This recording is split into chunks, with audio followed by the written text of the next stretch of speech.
दूसरी तरफ तो जो इसराइल कर रहा है गज़ा में और फ़लस्तीन में, अर्ज़ फ़लस्तीन खून खून है, हमारे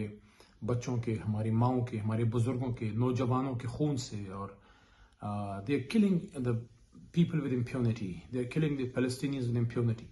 So the issue is not only of Muslims getting killed, it's an issue of human rights, issue of humanity. चाहे आप मुसलमान हैं या नहीं हैं,